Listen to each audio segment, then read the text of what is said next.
Bonjour. Lors de ce projet, nous allons réaliser une fouille, c'est-à-dire l'emprise d'un bâtiment avec des talus. Donc c'est un bâtiment tout simple qui fait 10 mètres par 20 mètres, avec des talus avec une pente de 1 pour 1. Le fond de fouille est à 50,30 et la tête de talus est à 50,80. On a un débord entre l'emprise du bâtiment et le fond de fouille de 1 mètre pour pouvoir placer les branches. Et c'est un TD que nous avons fait en cours en utilisant la formule des 4S pour déterminer le volume de déblai. Et on va voir comment faire tout ça avec Revit. Donc, je passe sur Revit. Quand j'ouvre un nouveau projet, la première chose à faire, c'est de définir les niveaux. Donc je vais dans Élévation, Vue d'Est, et je définis les niveaux. Le niveau 0, ça va être mon niveau de référence. C'est lui qu'il faut que je cale en premier au niveau NGF. C'est le plus simple. Pour être sûr, si je cale ce niveau-là en NGF, les autres vont être définis par rapport à lui. Et donc tout va bien se passer. Si je cale par exemple ce niveau-ci en NGF, bien, j'ai des chances qu'en calant celui-ci, je ne sois plus à 0, mais je sois à une autre attitude de référence. Donc, mon niveau de référence, c'est le 0. C'est lui que je cale en NGF en faisant gérer, spécifier les coordonnées du point. Je clique dessus. Et là, je vais rentrer 53 mètres 80. Si j'ai un doute sur l'unité, je rajoute mètre. Voilà. Alors, a priori, il ne se passe rien. Sauf que si je vais dans... Alors, moi, je me suis fait une petite famille qui s'appelle 0.8 mm NGF. C'est-à-dire, j'ai dupliqué la famille en lui demandant de repérer, non pas en point de base du projet, si je regarde ici, par défaut, c'est le point de base du projet qui est défini, en gros, c'est les valeurs locales. Si vous choisissez de le mettre en NGF, c'est en point topographie. Point topographie, ça veut dire quoi? Il m'affiche mon niveau NGF. Voilà. Donc ici, il faut que je resitue, comme mon niveau de fond de fouille est à 50,30, soit je fais la différence des deux, c'est-à-dire qu'ici, je vais dire c'est égal à 53,8 moins 50,3, qui fait 3,50 m. Vous voyez, c'est très pratique sous Revit. On peut taper une formule dans un système de cotation. Il suffit de cliquer sur l'objet qu'on veut déplacer. La cotation devient bleue. On clique dessus et on peut taper la formule. Soit, l'autre façon de faire, c'est de faire gérer, spécifier les coordonnées du point, et si on les a, rentrer les coordonnées NGF. On voit que ça s'est bien placé parce que les coordonnées sont bien de 50,30. Maintenant, l'idée, ça va être de faire la fouille. Alors, comment je fais? Première chose, je me place entre les repères. Donc là, on a des vues d'est, vue d'ouest, vue de nord, vue de sud. Je vais travailler entre les deux et je vais utiliser des plans de référence qui s'appellent RP. Quand on utilise souvent un outil, on essaye de mémoriser le, euh, le raccourci clavier. Quand je fais RP, je tape au clavier, je vais faire l'emprise de mon bâtiment. Donc là, par exemple, c'était 20 mètres. Je remonte. Hop, vous voyez qu'il y a un outil qui est très pratique de saisie, c'est-à-dire j'ai pas cliqué encore sur la souris, je saisis ma cote et je suis bien à 10 mètres. Maintenant, je vais faire mon débord d'un mètre. Alors, il y a plein de façons de le faire, on fait comme on veut.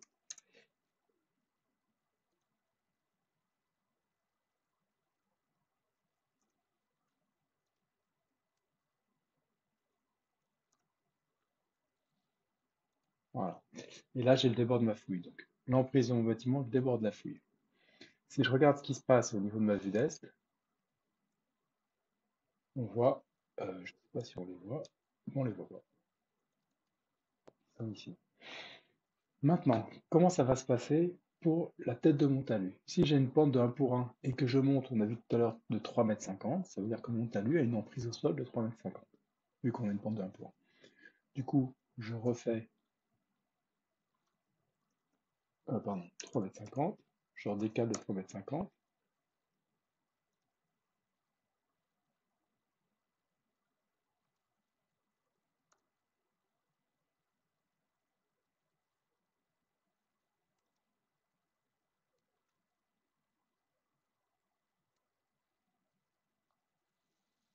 Voilà.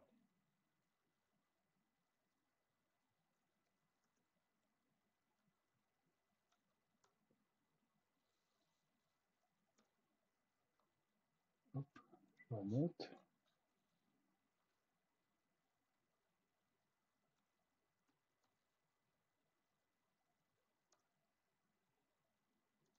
Voilà. Alors, les plans, c'est pas comme des lignes de construction, je peux pas les raccorder comme je veux.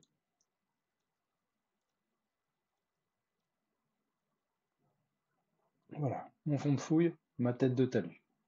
Maintenant, si je regarde sur ma vue d'est, normalement, voilà, j'ai mes repères.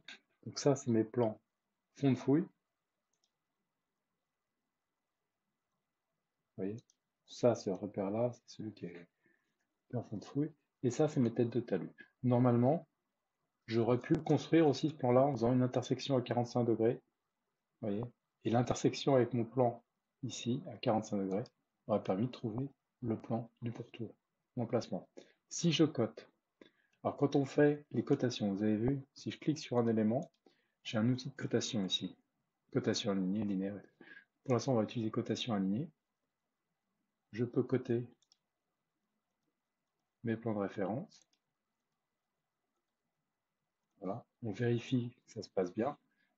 Et je peux coter ici. Toujours pareil, si un plan qui était mal placé, vous voyez, les codes deviennent bleus, je pourrais remodifier sa position par rapport à ce qui est à côté. Pardon. Maintenant, pour la vue sur site, donc je peux faire pareil. Vu que c'est une commande qu'on utilise souvent, DI, cotation. Et ce qu'on va faire, cotation, c'est important parce que ça permet de vérifier que nos plans sont positionnés à la bonne longueur. Ce qu'on va faire maintenant, on va utiliser l'outil de topo. L'outil de topo, c'est volume et site. Volume et site, bon, il y a tout un tas de choses. Celle qu'on va utiliser le plus, c'est surface topographique. Je vous montre comment ça marche. Je vais faire une surface topo. Et là, comme j'ai ma tête de talus, je vais me donner 4 points extérieurs qui vont être placés à 0. On peut le faire soit en évaluation absolue, soit en évaluation absolue. Il n'y a pas de 36 options. Et je vais placer mon point qui se trouve en haut du talus. Voilà. Là, normalement, il me fait une surface plane. Si je m'arrête ici, je peux continuer, hein, mais si je m'arrête ici, on va voir ce qui se passe. Je vais faire une vue 3D et on voit rien. Pourquoi? Bah, on fait VV, vous raccourci du clavier. On a les remplacements de visibilité et par défaut, si je fais la topo ici, moi je tape TO pour aller plus vite, la topo n'est pas renseignée par défaut. Voilà. Donc on clique de manière à ce qu'il puisse s'afficher. Je fais OK. Et là, on voit que j'ai ma surface qui s'est créée. Comme c'est une surface transparente, je peux la faire ombrer. Et en fonction du matériau, ici j'ai un matériau par catégorie, je pourrais choisir un matériau avec une couleur différente. Voilà. Je peux personnaliser mes matériaux pour chaque surface topo créée. Voilà. Là, par exemple, si je tape terre, voilà. Un matériau terre, je pourrais faire terre marron, terre vert, etc. pour faire différents aspects. Ça, c'est ma surface plate. Bien sûr, elle n'est pas plate, donc il faut que je la modifie. Quand je modifie, soit c'est comme pour les planchers, soit je double-clique, et ça ne marche pas, soit je fais modifier la surface. Modifier la surface, je peux cliquer sur un point, j'ai son élévation. Donc là, il faut que je rajoute des points, toujours à 0. Je vais mettre en tête de talus les 4 points ici. Et puis je vais me mettre en fond de fouille. Donc fond de fouille, je vais mettre à moins 3,50 m. Donc là, c'est assez simple, parce qu'on n'a qu'une seule altitude. Et je vais sélectionner mon bâtiment avec le débord. Alors, il se peut, je ne peux pas, il se peut que lorsque vous cliquez, vous n'ayez pas les lignes de niveau qui apparaissent. Pourquoi? Parce que moi, ici, je valide ma surface. Normalement, par défaut, ici, je crois que c'est 1 mètre, même peut-être 50 mètres. Si je fais appliquer, en fait, on ne voit rien. Quand je valide, sur ma surface 3D, elle est faite, mais bon, on voit qu'elle est bonne, on ne voit pas grand-chose, parce qu'on ne voit pas les plans de raccord des surfaces inclinées. D'accord? Pour mieux visualiser, l'idée c'est de cliquer sur cette petite flèche et de mettre un pas. Comme là, mes lignes de niveau c'est 3 mètres, moi, je vais mettre un pas de 50 centimètres entre les lignes de niveau. Il y a moyen de tout personnaliser, hein, avec les courbes secondaires, les courbes primaires, etc. Ici, matériaux pour la vue sur les coupes. Quand on fera une coupe, il descendra à moins 3 mètres par rapport au niveau 0. Moi, comme je suis à moins 3 mètres 50, je vais mettre plutôt 4 mètres. Pour tomber un peu en dessous, on va voir ce que ça change. Voilà. Et là, vous voyez, il m'a tracé des lignes de niveau. Et je regarde ce qui se passe en 3D. J'ai mes lignes de niveau avec ma fouille qui a été modélisée. Quand je clique dessus, j'ai des données qui sont à la surface. Par contre, j'ai pas de volume. Comment on fait pour avoir le volume? Bien, je vais sur site. Et pour qu'il puisse déterminer le volume, il faut qu'il ait la surface du terrain quand on arrive sur le chantier et la surface en phase d'exécution, donc en phase de terrassement, en phase d'infrastructure. Pour faire ça, on va utiliser le gestionnaire de phase. Donc, dans Gérer, on a un outil qui s'appelle phase, et par défaut, il y a existant nouvelle construction. Pour l'instant, ça va nous suffire. D'ailleurs, on va rajouter une phase qui va s'appeler terrassement ou infra. Voilà. Ça, dans ma phase, vous voyez, je vais la mettre en infra ici, et je vais dire que ce sera démoli pour la nouvelle construction. Qu'est-ce que ça veut dire? Ça veut dire que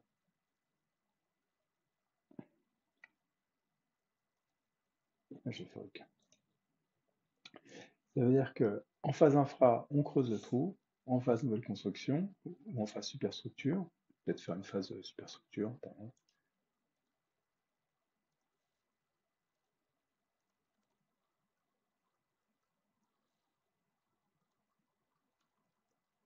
Voilà. En phase superstructure, voilà, elle sera démolie. Démolie, ça veut dire qu'elle sera remblayée. Voilà. L'idée maintenant, c'est pour pouvoir calculer le volume entre les deux phases, il faut que je fasse d'abord la phase terrain existant. Donc je vais refaire une surface topo, plate, vu que mon terrain est plat ici dans ce cas-là, et qui part de là. Je reprends les points que j'avais avant, hein, pas obligé qu'ils soient exacts, hein, et je valide. Par défaut, cette surface, vous voyez, j'ai deux surfaces, j'ai celle-ci, si j'appuie sur Tab, et j'ai l'autre.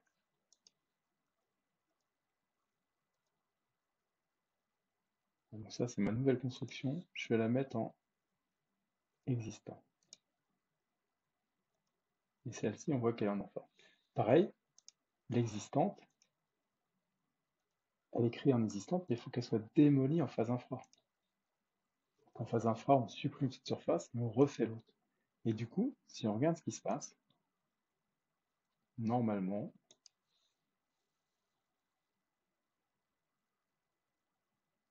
eh bien, ça n'a pas marché. Là, je retourne dans mon modèle 3D. Ici, mais,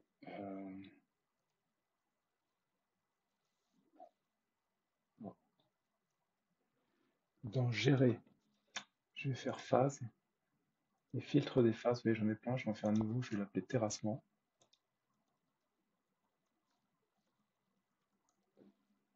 Tout ce qui est nouveau, c'est par catégorie. Tout ce qui est existant, on l'enlève. Tout ce qui est démoli, c'est non affiché. Tout ce qui est temporaire, non affiché. Je fais OK. Et là, si je fais terrassement et en phase de construction, je mets l'existant, on va avoir une surface. Et si je vais en infra, on voit le trou qui a été creusé. Voilà. Mais on n'a toujours pas le volume. Qu'est-ce qui s'est passé? Je vais vous montrer. Je vais supprimer cette phase-là. Je reviens sur la phase de site et je vais recréer une surface topo. Donc je vais aller un peu plus vite, hein.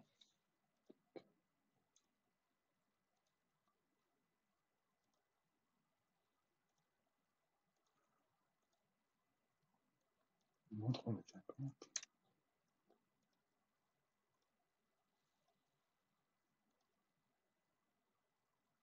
Je sélectionne mes 4 points, je valide.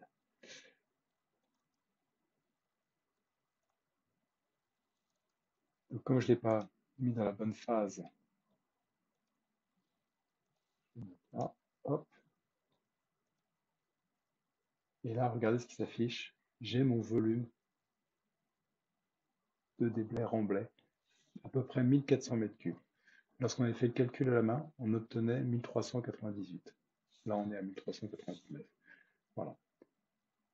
Donc, on a bien la différence de volume, c'est-à-dire qu'il prend la différence entre la surface existante et la surface infra, et donc il calcule bien le volume de la fouille.